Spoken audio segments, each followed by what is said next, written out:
Hi folks, Dr. Jim Gishwin here, a PhD. You can't make some of this stuff up. What is so hard about finding who left a bag of crack in an area close to the residence that's roped off and the tourists can't get to it, that only the ushers maybe and some Secret Service and those who are being protected can get to? And it's over by their entrance door, too. So, is it that hard? Let's round up the likely suspects. Probably no surprise that they sit there and kind of halted that little deal that Hunter Biden made, probably because of that. Because it's probably some sort of probation violation, okay? Anyway, here we go. We had a gentleman get on the air, one of these talking head generals or colonel, I think it was a colonel, and said, hey, look, we are out of 105 ammunition. That's artillery rounds. Our artillery rounds and most of our missiles carry those little mini bomblets, so they're all kind of like cluster bombs. And yeah, they do have a degree of duds, okay? Like 275 of them in one round will go out and scatter. And you'll find about 10 of them, 15, according to my friends that are EOD people. So, those are basically little cluster bombs. They're not the big ones, you know, the ones that you roll out on the pallet. But no, they're actually within the rounds, each artillery round or each missile. We have missiles that do that too. Unfortunately, since I'm retired Navy's got the highest dud rate. So, those things have to be picked up. Those duds have to be picked up, because if you touch them, they're going to go off. So, fair warning to any farmers in Ukraine. Oh, last time we used them was Desert Storm. Let's get on to the preparations for war. We're running out of ammunition ourselves because we're giving it away. And we no longer have a military-industrial complex. When they asked for 2 platoons of Abrams tanks, we didn't have them. And these F-16s they're getting, I think they're coming from Poland. Correct me if I'm wrong. I've been known to be wrong. They're ours that we gave Poland, but they're turning them over to them. But the training for the F-16 pilots is not even going to start until December. So what good is that going to do them? What can we possibly give them to sit there and overcome Russians that are dug into 30 miles of trenches? Okay? I don't know. Come up with a theory. But meanwhile, China's mobilizing its civilian population. China had a police station in New York we had to shut down. China sent balloons, spy balloons, over our territory and over our most strategic missile sites up in the Dakotas, in Nebraska. Folks, I don't know what more I can tell you. Okay? Now, the Russians make junk. I don't know about the Chinese because they've copied a lot of our stuff. Right? And our stuff is good. So if they copied our stuff, they got good stuff. Okay? They didn't come up with many new ideas themselves. They sat there and used espionage to sit there and get all the little plans and stuff like that and copy them and duplicate them. Just like they did when they started manufacturing cars for us. It used to be that a Ford plant would go over there. Now they have a deal. You have to share technology with them if you're going to open up a plant there. And it's like half and half management. I realized that. I had a bar in the Philippines, for God's sake. And I had to only own half because I had to have a Philippine partner. We're the only country that allows foreigners to come in and actually buy land or buy property. We're the only ones. Everyone else, man, you got to sit there and find someone local to sit there and go in and do it with you. China's the worst. Because when they opened up that first Ford plant, But 10 miles up the road, a year later, they had learned what we were doing and how to do it. They sit there and opened up a duplicate Ford plant, and then the other one started getting shut down, and the other one was just totally Chinese owned. So they got kind of a quasi-Chinese, what is it? Well, government, and they have fascism. Let's go through the terms of what kind of governments there are. You got oligarchies. We might have something like that with the elite. However, we have a bureaucratic despotism. We're supposed to be a constitutional representative republic. We were never a democracy. Our founding fathers were scared of the word democracy because it meant mob rule. One end, you got anarchy, no one's making decisions. On the other end, you got mob rule, everyone's making the decision, which means nothing gets done on either end. Getting close to the middle, you got your fascism, which is socialism. Fascism, Nazism is socialism, folks. National German Workers' Party.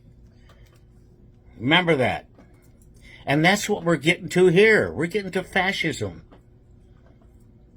It's a real danger. Now, our fascism started around World War I. And then they had what's called the Frankfort theory. Okay? The Frankfort theory, was in Frankfort, Germany, of course, and it was a Marxist institute. Now, Hitler comes in, he don't like Marxists or communists, even though he's a fascist, okay?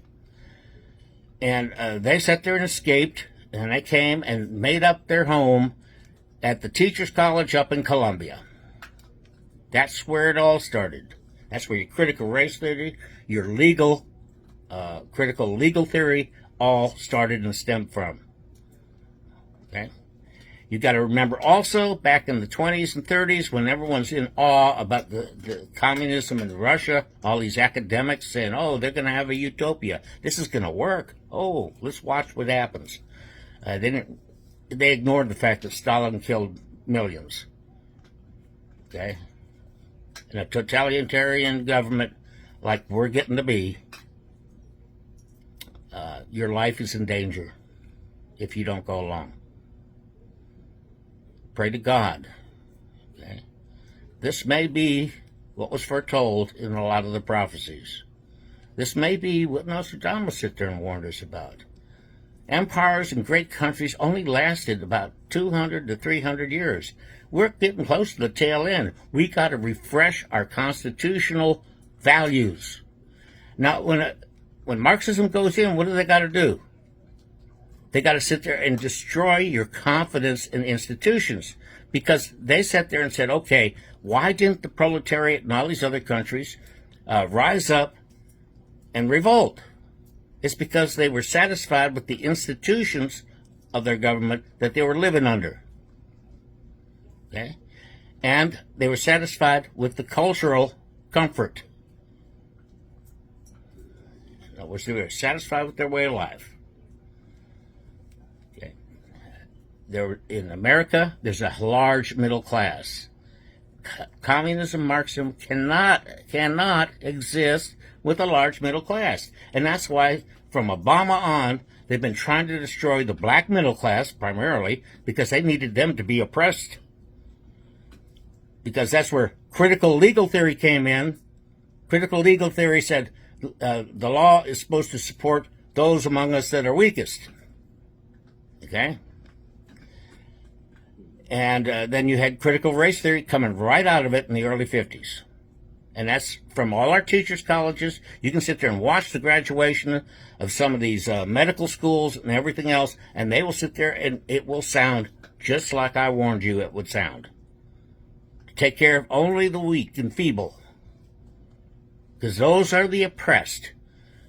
They saw the segregation at that time in the early 50s, and they said, okay, here's a good target tool to work with.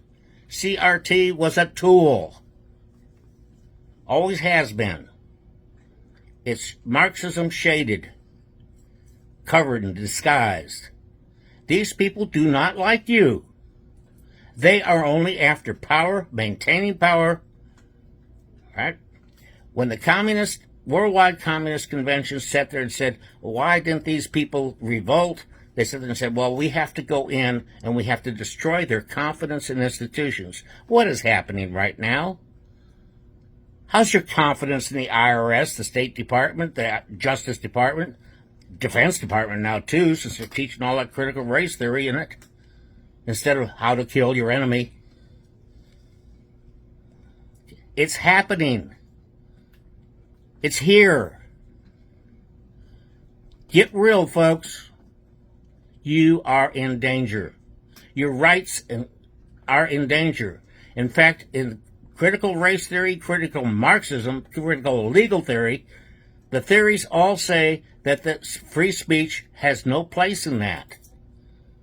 And that's why Stalin and Mao and now this guy, Putin, would sit there and kill anyone that disagreed with them, anyone that got in their way. Always remember this. With them, the end justifies the means. We need to get someone in there to sit there and go into the deep state, sit there and get loyalty things to the United States Constitution from everyone GS-15 and above. If they don't do it, they're out of there. We need a deep purge. Yes, it's a purge. Well, folks, prepare for battle. I see the United States breaking up into 3 or 4 different regional governments. Possibly. I see us disintegrating because our culture, our institutions are all being destroyed. Why do you think that churches were a target, and our Catholic churches are a target with the FBI now, just because they're saying Mass in Latin, some of them? What's so suspicious about that? Yes, they are godless. They do not want God. They want the state and you. You are now a subject, not a citizen. It's a slippery slope now. I will let you go, and I will sit there and say, pray for us. Pray for us, pray for us, pray for us. All right? Only God and your rugged individualism, your personal strength can get us through. I remain your humble servant. Take care.